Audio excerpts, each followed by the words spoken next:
Laura 2897, Mike, read back, correct, proceed direct Orman, join Victor 3. All right, direct Orman will join Victor 3 for 97 Mike.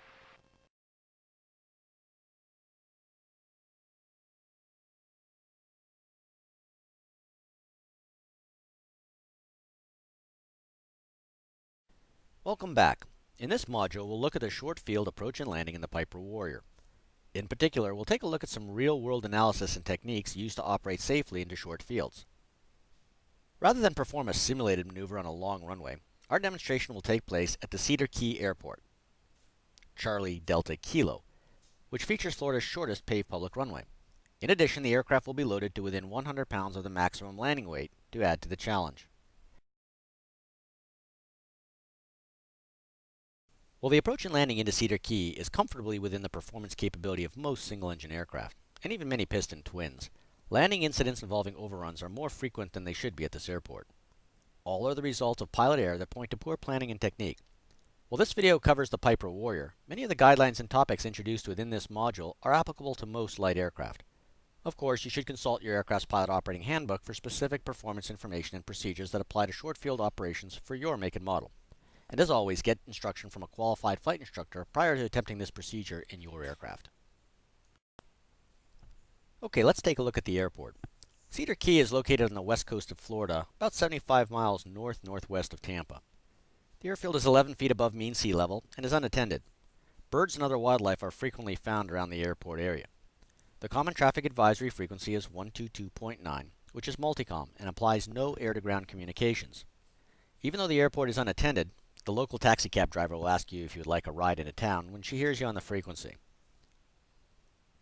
Note that a wildlife refuge has been established to the southwest of the airport and in the final approach corridor to runway 5.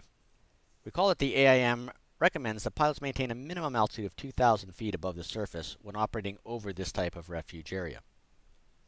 While the single paved runway is relatively short, there are no obstructions on the approach path to either runway 5 or 23.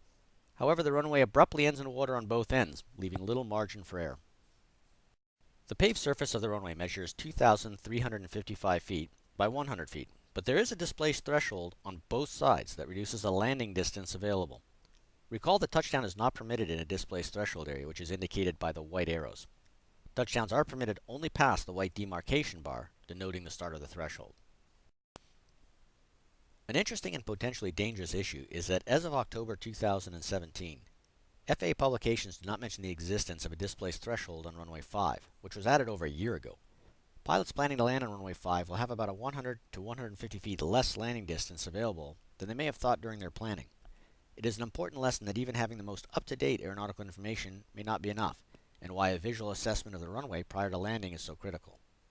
A second important point to remember is that the runway length given on the sectional chart does not include displaced thresholds and therefore may not be a reliable source for landing distances available. In this example, Cedar Key's runway length is advertised on the sectional to be 2,300 feet. For landing, however, runway 5 offers about 2,200, while runway 23 only about 2,000 feet. Always check the chart supplements guide for detailed runway information.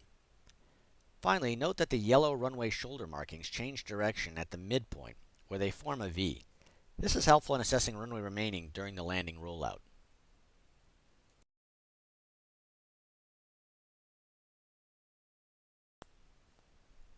Okay, let's take a look at the weather.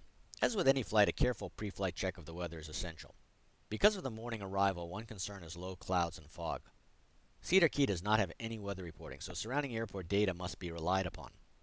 Cross City Airport is a good choice as it shares similar coastal weather patterns.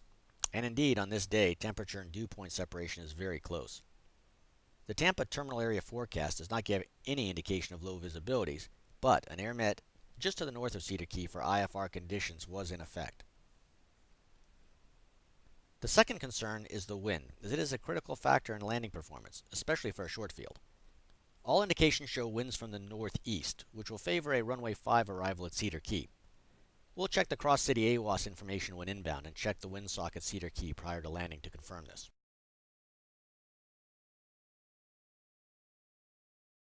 Today's flight originates at Palaca Municipal Airport in Palaca, Florida. Airport identification 28 Juliet. It will be a direct flight to Cedar Key that is planned for 35 minutes thanks to a nice tailwind. We'll of course focus on the short field approach and landing in this video, but this information is offered to put the maneuver into perspective. Weight and balance plays a key role in aircraft performance. Today's planned landing weight is just under 2,300 pounds, and the center of gravity will be close to the aft limit. An aft CG will make for an aerodynamically lighter aircraft due to a lower required tail downforce, which should improve performance. However, as you recall, the aircraft will be a little less stable with an aft CG. As with anything aviation, careful planning is always key to a successful outcome, which in our case today includes a computation of landing ground roll distance. Ground roll is the amount of distance required after touchdown to bring the aircraft to a full stop. Starting in the lower left of the graph, we move up from the outside air temperature to the pressure altitude. Because high pressure exists today, 30.23 inches of mercury, using sea level as a pressure altitude reference is being conservative, as we would have a negative pressure altitude. This first portion of the graph adjusts for non-standard temperature and pressure, which gives us, of course, the density altitude. We next move horizontally to the right until intercepting the ground roll line based on 0 headwind. Even though a landing today on runway 5 should be with a forecast 5-knot headwind, by using a 0 headwind condition, we are once again being more conservative in our planning. The resultant 0 headwind ground roll is 600 feet. Pay attention, though, to the conditions in the upper right of the graph, which may or may not exist at the time of the flight. Whenever using a landing distance chart, be sure to understand and account for what is not included in the calculations. For instance, the runway surface condition and contamination, such as rain or snow, can affect braking and therefore distance. Runway slope is not usually included, but can have a material impact on required length. Understand also that runway temperature can be significantly warmer than the reported air temperature, resulting in a decrease in performance. The condition of the aircraft, such as brakes, will naturally affect stopping distance, as will pilot experience and technique. Finally, erroneous planning data and mistakes in computations are another source of potential problems. As a result of these factors, I generally double the values I obtain from a chart to give me a further level of safety. In our example today, taking our computed ground roll of 600 feet and doubling it would yield 1,200 feet, which is still comfortably within the 2,200 foot landing distance available for runway 5. Left traffic exists for runway 5 at Cedar Key, and we will plan to arrive from the east-northeast. This should set us up nicely for a 45-degree entry to the downwind, a point from which we can view the windsock and make a visual assessment of airport conditions and traffic. One of the most essential factors to making consistently good short-field landings is to determine in advance the touchdown point and the aim point. The touchdown point is the area in which the pilot plans to make contact with the runway in the proper landing attitude and at the proper speed. In order to account for the distance covered during the flare, the aim point must precede the planned touchdown point by a suitable distance. In selecting a touchdown point, conventional wisdom recommends somewhere within the first one-third of the runway. However, for short field landings, real short field landings, I prefer to restrict it to the first quarter of the runway. As shown in the picture, I divide this section up mentally into 3 distinct areas I can identify as I am landing. The beginning of the third runway centerline stripe, shown in red, marks the end of the first quarter of the runway and becomes my mandatory go-around point should the aircraft not be safely on the ground by then. No questions or hesitations whatsoever. The green area, which marks the beginning of the target touchdown area, is ideally where I want to touch down with all of the following conditions met. Number 1, the aircraft is at the proper landing attitude. Number 2, the aircraft is aligned on the runway centerline. And 3, the stall warning is activated very near to the touchdown, just at the top of the flare. The yellow area, which extends from the start of the second runway stripe to my go-around point, delineates a sort of caution area for me. While it is acceptable to continue into this area, the aircraft must be decelerating and well into the flare. The airplane must be able to touch down within this area with all of the previous conditions met. If excessive speed and float is experienced within this area, then a go-around will almost certainly be required. Under no circumstances should an attempt be made to force the aircraft onto the ground prematurely. As for my aim point, I'm going to use the beginning of the runway pavement at the start of the displaced threshold. If I arrive at this point near the top of the flare, on speed and altitude, then I should be reasonably able to transition through the flare to touchdown within my target touchdown area. Okay, almost there. The final step in the approach planning is to select a VREF for approach speed that corresponds to your landing weight. In our example, due to the high weight condition, we will use 63 knots indicated airspeed per the POH. However, you should consult your specific pilot's operating handbook to determine the correct final approach speed for your airplane. Keep in mind that any excess approach speed will result in float and increased landing distance. The Airman Certification Standards, or ACS, which is the replacement for the old Practical Test Standards Guide, provides detailed criteria for performance of maneuvers at each grade of pilot certificate. You should review these standards before you practice maneuvers to better assess your performance against FAA standards. The current private pilot ACS, for example, for the short field approach and landing task, calls for touchdown within 200 feet beyond the target touchdown point, with no side drift, minimum float, and the aircraft properly aligned with the runway. Airspeed should be maintained within plus 10 knots, minus 5 knots of the selected VREF. For commercial applicants, the touchdown should be within 100 feet of the target point and airspeed within plus or minus 5 knots of VREF. Okay, with all of that behind us, let's go see how to perform an actual short field approach and landing in the airplane. We'll join the flight about 15 miles northeast of Cedar Key, where we will obtain the AWOS weather from nearby Cross City Airport as we discussed in the planning. For those wearing earphones, a word of caution. The video begins with auto squelch disabled on the comm radio so that I can pick up the distant AWOS. Careful with the volume of your earphone levels before you proceed.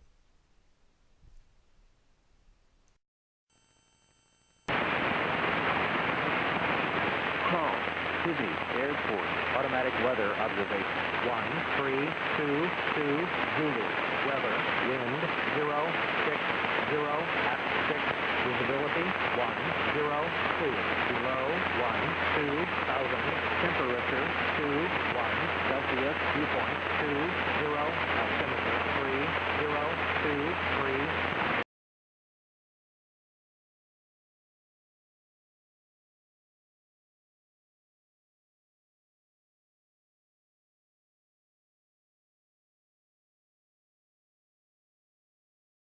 Cedar Key traffic, Cherokee 2897 Mike. We're 1010 to the east-northeast, 2,000 feet inbound. Left downwind, runway 5, Cedar Key.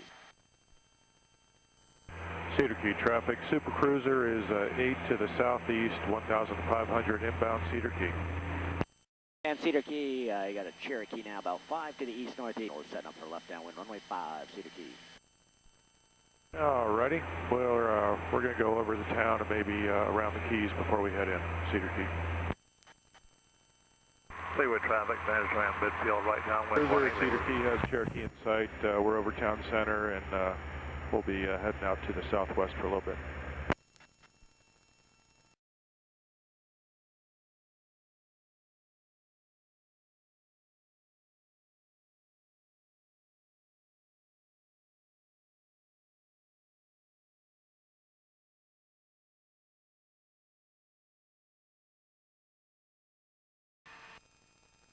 And Cedar Key traffic, Cherokee's a left base, runway 5. Full stop, Cedar Key.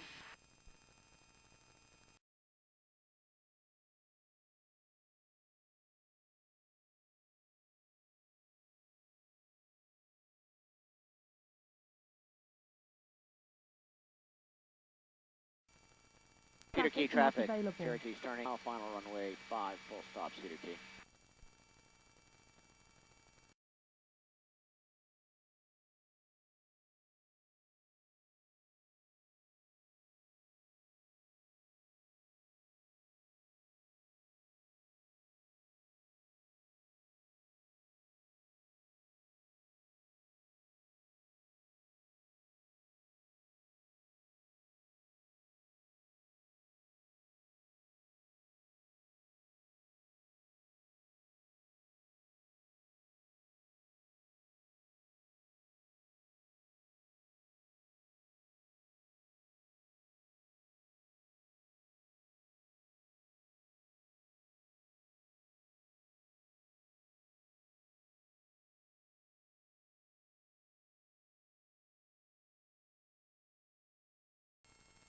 Cedar Key traffic, Cherokee, short final, runway 5, full stop, Cedar Key. Newer traffic, Silver 7. We're landing.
Cedar Key traffic, Cherokee's back taxiing runway 523 to parking.